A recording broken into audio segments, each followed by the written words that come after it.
maklumat daripada kanak-kanak hari ini begitu serius untuk kita dengar berbagai-bagai isu remaja sekarang ni, termasuklah golongan yang tidak menyenangkan tentang internet ni lah. Sembang orang Penang dari hati mereka. Saya setuju sangatlah tentang perbincangan dengan internet ni. Berkenaan dengan internet ni, tak seharusnya kita buat dekat Bazar Ramadan saja. Tapi kita perlu diluaskan kepada seluruh Malaysia. Tak kira lah di Bazar Ramadan ke, pasar malam ke, di supermarket ke. Lebih baik daripada kita beritahu orang. Kerana maklumat daripada kanak-kanak hari ni begitu serius untuk kita dengar berbagai-bagai isu remaja sekarang ni, termasuklah golongan yang tidak menyenangkan tentang internet ni lah. Pendapat saya, kempen kesedaran ini penting supaya masyarakat tidak mudah menjadi mangsa penipuan dalam talian, kecurian identiti atau penyalahguna maklumat peribadi.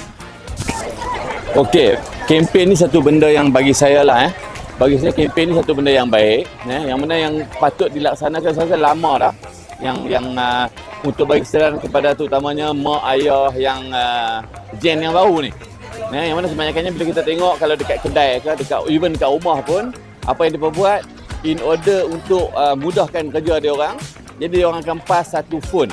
Ada yang setengah tu dedicated dah untuk anak. Kan? So bila tak ada phone ni, kerana budak ni dia akan buat tantrum lah sebab dia dah used to.